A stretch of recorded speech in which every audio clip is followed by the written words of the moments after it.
नमस्कार। आज हम दिल्ली की एक विधानसभा सीट ओखला को एक केस स्टडी के तौर पर देखेंगे।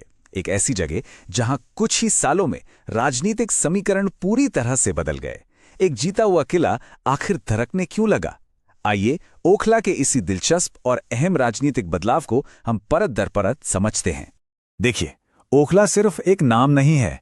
ये कई छोटी बड़ी बस्तियों, बाजारों और औद्योगिक इकाइयों का एक मिला जुला रूप है। यहाँ की गलियों में आपको दिल्ली की असली धड़कन महसूस होती है और यहाँ की राजनीति अक्सर पूरे शहर की कहानी बयां कर जाती है। तो इस पूरी कहानी का केंद्र क्या है? ये नंबर -23.5%। यह है मौजूदा आम आदमी पार्टी के वोट शेयर में आई जबरदस्त गिरावट। सोचिए, 2020 में 66% से ये आंकड़ा सीधा 42.5% पर आ गया। ये कोई मामूली उतार चढ़ाव नहीं है, ये एक राजनीतिक जमीन खिसकने जैसा है और हमारी पड़ताल का शुरुआती बिंदु भी यही है। तो इस बदलाव की तह तक जाने के लिए हमारा सफर कैसा रहेगा?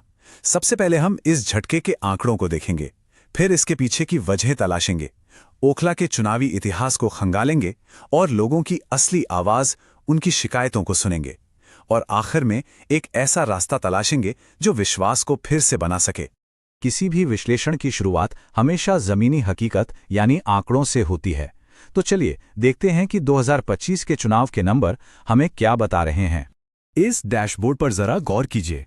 लगभग 3,80,000 वोटर्स, लेकिन वोट डाल के कितने लोग निकले? सिर्फ 55%। आम आदमी पार्टी को मिले 42.45% वोट और बीजेपी को 31.17%। यानी जीत का अंतर अब सिर्फ 11.3% का रह गया है, यानी लगभग 23,639 वोट। ये साफ दिखाता है कि जो मुकाबला कभी एक तरफा लगता था, वो अब कितना करीबी और कांटे का बन चुका है। तो अब हम उस सबसे बड़े और अहम सवाल पर आते हैं। आखिर वोट शेयर में इतनी बड़ी गिरावट हुई क्यों? ये हुआ कैसे? क्या ये सिर्फ एक पार्टी की नाकामी थी या इसके पीछे वजह और भी गहरी थी? देखिए, इसकी कोई एक अकेली वजह नहीं थी, कई चीजें एक साथ हुईं। सबसे बड़ा फैक्टर था वोटों का बंटवारा।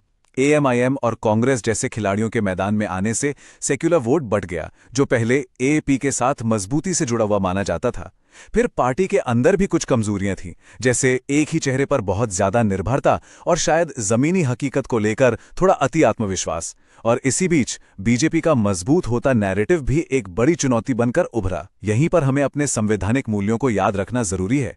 जानकारी के साथ जिम्मेदारी से अपनी बात रखना और हर व्यक्ति की गरिमा का सम्मान करना एक स्वस्थ लोकतंत्र की नींव है। चलिए अब इस तस्वीर को थोड़ा और बड़ा करके देखते हैं। 2025 का ये नतीजा कोई अचानक हुई घटना नहीं थी, ये एक लंबे समय से चल रहे बदलाव का हिस्सा है। ये टाइमलाइन ओखला के राजनीतिक सफर को बिल्कुल साफ दिखाती है। एक दशक तक 1998 से 2008 तक ये कांग्रेस का एक मजबूत किला था। 2013 में आम आदमी पार्टी ने 17% वोट के साथ यहां अपनी दस्तक दी। 2015 और 2020 में पार्टी ने शानदार जबरदस्त जीत हासिल की। लेकिन 2025 में कहानी पूरी तरह बदल गई और मुकाबला एक बार फिर से खुल गया। ये बार चार्ट उस बदलाव को और भी गहराई से दिखाता है। 2015 में 62.6%, 2020 में ये शिखर पर पहुंचा 66% और फिर 2025 में एक सीधी और तेज गिरावट 42.5% पर। यह सिर्फ आंकड़े नहीं है, ये मतदाताओं के बदलते हुए मन का, उनके मूड का एक साफ संकेत है, जिसे कोई भी पार्टी नजरअंदाज करने का जोखिम नहीं उठा सकती। अच्छा, पार्टियों की राजनीति और वोट शेयर की बात तो बहुत हो गई। अब जरा जमीनी हकीकत पर आते हैं। ओखला में जो लोग रहते हैं, उनकी असली चिंताएं क्या हैं? आखिर वो कौन से मुद्दे हैं जो उनके वोट देने के फैसले पर असर डालते हैं? तो वोटर्स के लिए सबसे बड़े मुद्दे क्या हैं? उनकी रोजमर्रा की जिंदगी से जुड़ी सीधी परेशानियां, पीने का साफ पानी और साफ सफाई, कूड़े के पहाड़ से उठता जहर और उससे पैदा होती स्वास्थ्य की समस्याएं। इसके बाद आती हैं नौकरियां, कमरतोड़ महंगाई और टूटी फूटी सड़कें या स्कूलों की हालत। ये वो बुनियादी मुद्दे हैं जिनका समाधान लोग चाहते हैं और इन्हीं मुद्दों पर किसी भी नेता या पार्टी का भविष्य तय होता है। तो जब समस्या इतनी गहरी और बहुआयामी हो, तो समाधान क्या हो सकता है? यहाँ एक 4 आयामी रणनीति का प्रस्ताव है, जिसे चतुर्मुख सिद्धांत कहा गया है। इसका लक्ष्य सिर्फ अगला चुनाव जीतना नहीं है, बल्कि जनता के भरोसे को, उनके विश्वास को नए सिरे से बनाना है। ये पूरी रणनीति 4 मजबूत स्तंभों पर टिकी है। पहला है चुनावी, यानी बूथ के स्तर पर अपनी पकड़ मजबूत करना। दूसरा है नैरेटिव, यानी अपनी बात को लोगों की रोजमर्रा की जरूरतों और चिंताओं से जोड़ना। तीसरा है संगठन, एक ऐसा सिस्टम बनाना जहां लोगों की शिकायतें सिर्फ सुनी ही नहीं बल्कि सुलझाई भी जाएं।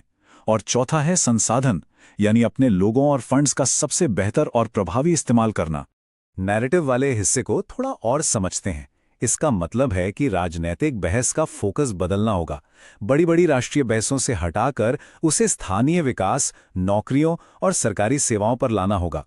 लोगों को ये महसूस होना चाहिए कि ये पार्टी उनके बच्चे की शिक्षा के बारे में, उनके घर के पास की सड़क के बारे में, उनके परिवार के स्वास्थ्य के बारे में सोच रही है और काम कर रही है। इसी तरह संगठन का मतलब सिर्फ रैलियां करके भीड़ जुटाना नहीं है। इसका असली मतलब है जवाबदेह बनना, शिकायत शिविर लगाना, लोगों की समस्याओं को दर्ज करना और उन्हें तय समय में हल करना। ये दिखाता है कि पार्टी जमीन से जुड़ी हुई है और लोगों की सुन रही है। भारत के डीपीडीपी फ्रेमवर्क के तहत लोगों की जानकारी को सुरक्षित रखना और उनकी सहमति का सम्मान करना भी इसी जवाबदेही का एक अहम हिस्सा है। और अंत में इस पूरी रणनीति का, इस सारी मेहनत का असली मकसद क्या है? ये सिर्फ चुनाव जीतने का कोई शॉर्टकट या नुस्खा नहीं है, बल्कि ये बेहतर और ज्यादा जवाबदेह शासन की ओर जाने वाला एक टिकाऊ रास्ता है। तो इस पूरे विश्लेषण से हम क्या सीखते हैं? हम सीखते हैं कि जनादेश किसी की मिल्कियत नहीं होता। इसे हर दिन, हर पल लोगों की बुनियादी समस्याओं को हल करके कमाना पड़ता है, अर्जित करना पड़ता है, और अंत में चुनाव जीतना एक पड़ाव हो सकता है, लेकिन असली मंजिल हमेशा सुशासन ही होनी चाहिए। यदि आप एक जन केंद्रित नेता बनना चाहते हैं और अपने निर्वाचन क्षेत्र का उत्थान करना चाहते हैं, तो blueprintstrategies.ai से mgr@blueprintstrategies.ai पर संपर्क करें या 08042041602 पर कॉल करें। राजनीति से परे एक उद्देश्य।